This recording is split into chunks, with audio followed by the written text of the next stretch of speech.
Welcome back to this self-knowledge course. Today, we're going to explore a very interesting topic, mechanical creatures. In this session, we'll look at why we are called mechanical creatures, and more importantly, how we can free ourselves from that condition. This mechanical way of living keeps us reacting in the same predictable way to life's circumstances. It locks us into repeating the same habits and prevents us from awakening our consciousness.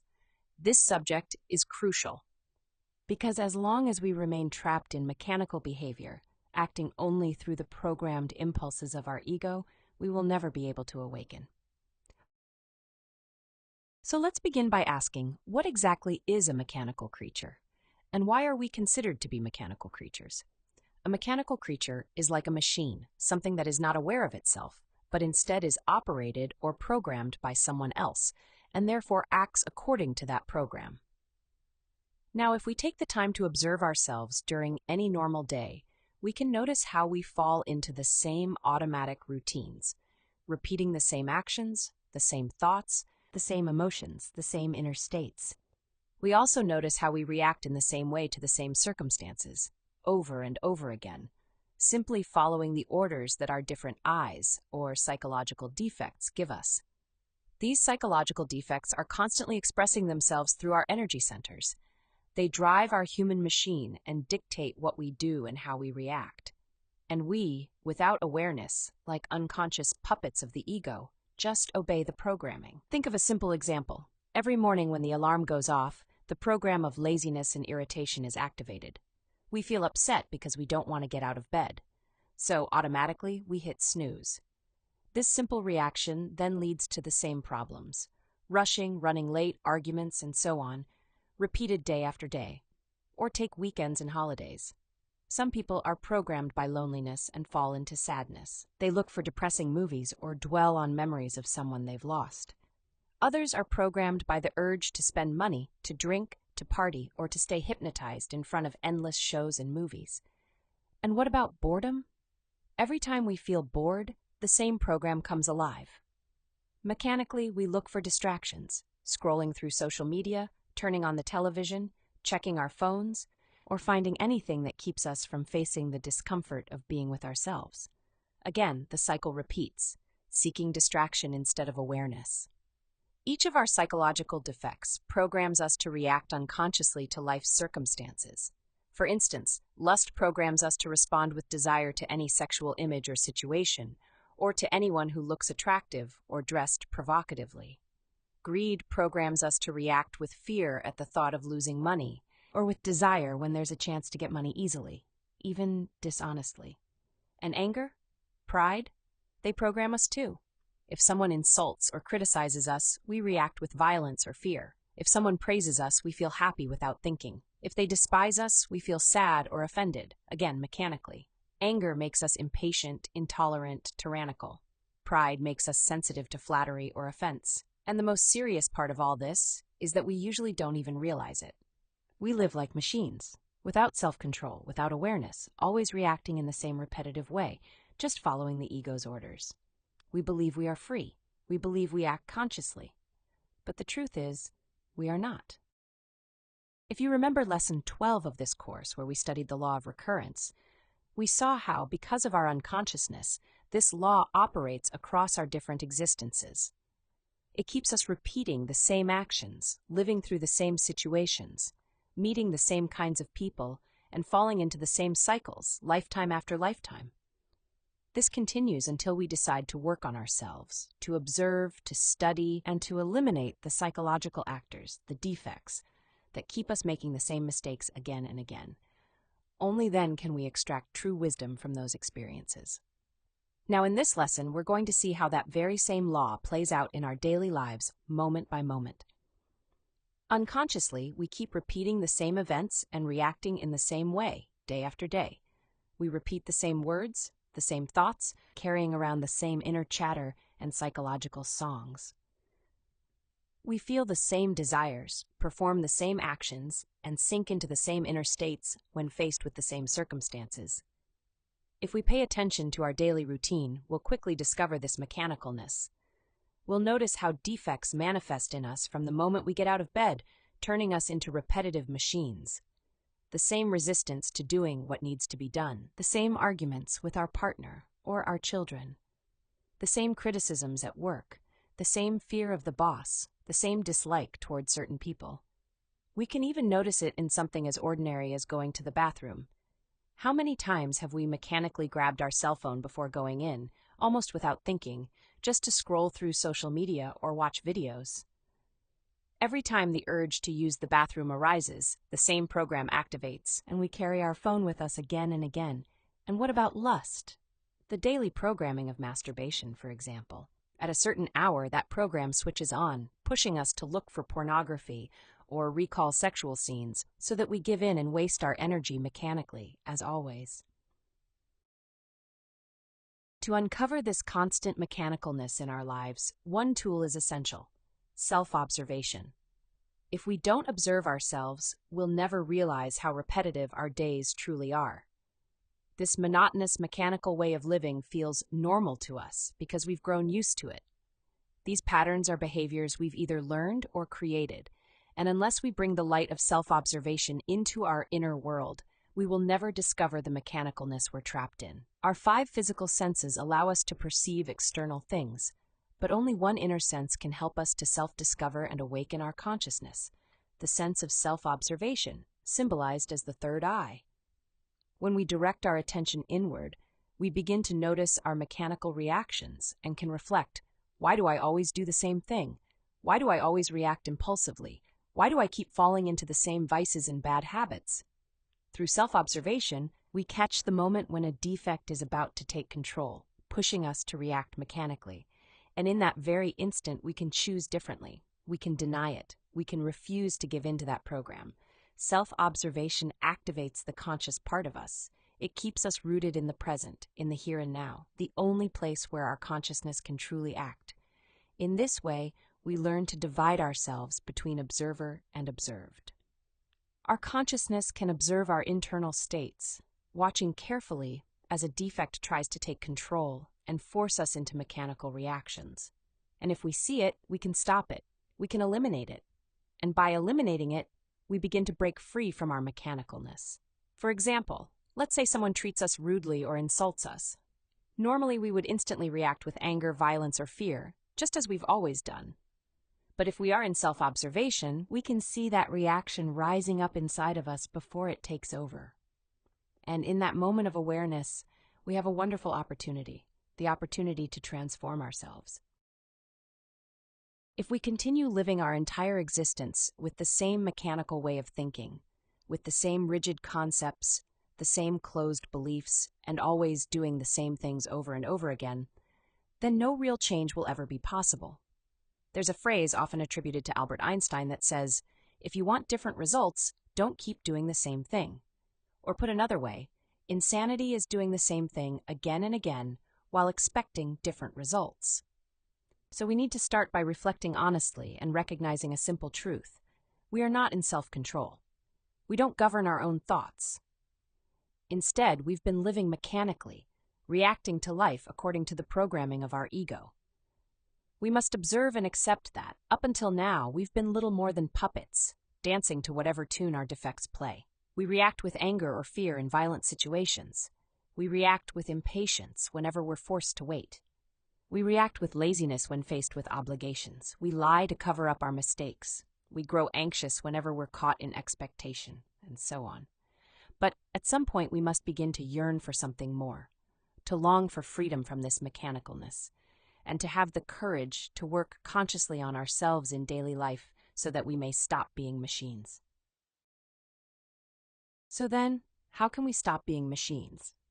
The first step is self-observation. If we don't observe ourselves, we'll never discover who is truly driving our machine at any given moment. We'll keep repeating the same behaviors day after day, and any possibility of genuine change will simply disappear.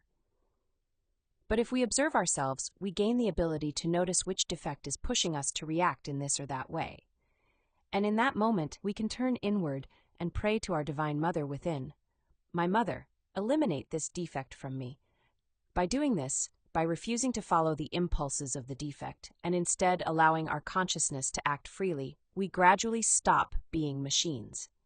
Each of us carries within a conscious essence, a part that is love, wisdom, and power. But it can only begin to manifest if we break away from mechanicalness, if we refuse to act under the conditioning of the ego. There are two very simple exercises we can begin to practice in order to break with our mechanicalness. The first exercise is called daily retrospection. Every night, before going to bed, we take a moment to review our entire day and observe all the mechanical reactions we had. To do this, sit comfortably, relax, and mentally go back through your day. Begin from the moment you sit down for the practice and trace back step by step until the moment you woke up that morning. The purpose is to carefully observe everything you did, your actions, your words, your thoughts, your desires, and discover the psychological defects that were behind them. You'll soon realize that the same defects tend to appear over and over again, leading you to act, think, and feel in the same repetitive ways. In this retrospection, you will see each event of your day clearly. You will notice how you acted, what you said, what you thought, and what you desired. For example, you might realize that every night before going to sleep, you stay awake watching videos. You see how this habit robs you of rest and prevents you from achieving conscious astral projection. Or you might notice other small details, the many tendencies that show up in your emotions, your thoughts, your body, and your sexuality that keep you acting mechanically. With each discovery, you ask your Divine Mother to eliminate those conditionings. Or maybe you see that at dinner with your family, the same old arguments play out again. Worries about bills, frustrations with a child's behavior, the same patterns repeated night after night. In retrospection, you can clearly observe your own reactions, anger, impatience, fear, criticism, and identify the defects behind them. By meditating on each situation of the day, you uncover the defects that were active in you. And in that process, you gain a powerful opportunity, not just to recognize your mechanicalness, but to decide to break it. For every defect you observe, you ask for its elimination, and you make a firm determination not to feed it again, not to react according to its conditioning. The next day, thanks to this practice, you'll already be a little more awake. You'll be more alert, able to notice more details of the defects that constantly push you to feel, think, and act in certain ways. And in those very moments, you'll be able to ask your Divine Mother to eliminate them and refuse to act as they want. That is the key. The idea is to do this exercise every single night. Day by day, you will experience self-discovery and the liberation of your consciousness. And you'll see that during the day, you'll remain more alert, and in the nightly retrospection, you'll confirm how you are gradually spending more time in self-remembering. The second exercise is to radically transform a specific moment of your day. During your retrospections, you may notice a recurring situation that feels especially strong or difficult to change. For instance, constant arguments with your partner before bed, a stubborn bad habit, or the recurring tendency to expel sexual energy during intimacy. Choose one of these situations and dedicate a reflective meditation to it.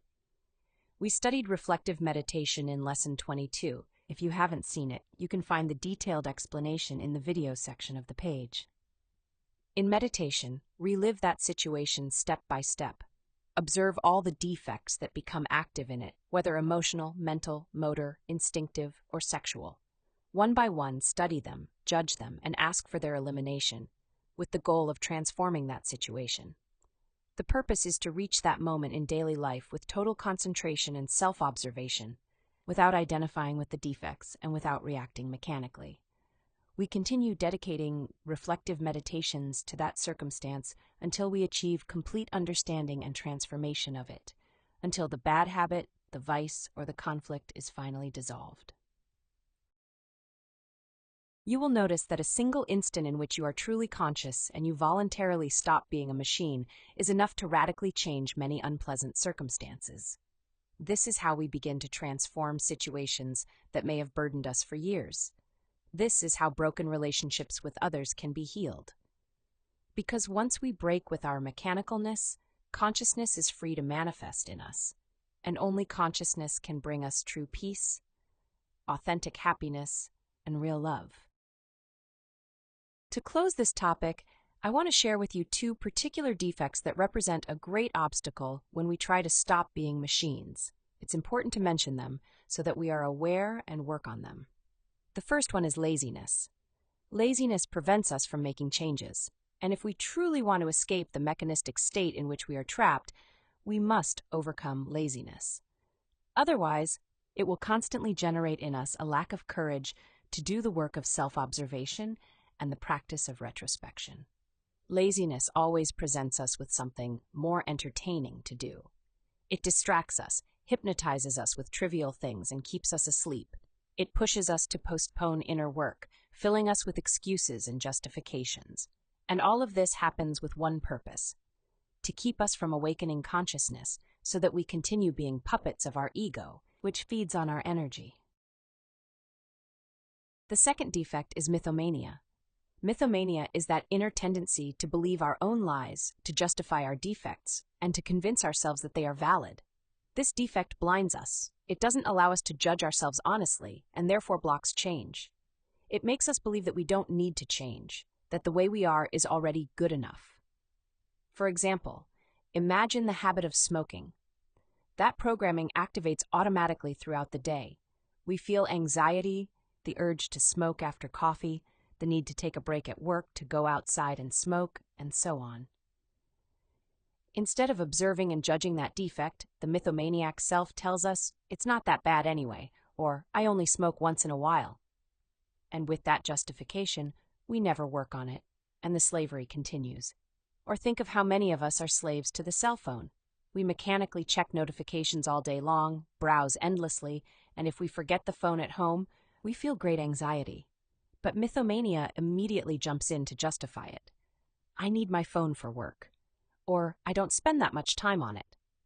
And so the mechanicalness continues. If we do not consciously identify and eliminate these two obstacles, laziness and mythomania, then the exercises we've shared will never bear fruit, and we will remain, for our entire existence, condemned to be mechanical creatures. The invitation is clear. Let us decide here and now to observe ourselves. Let us begin breaking with our mechanical nature so that the conscious part within us can develop.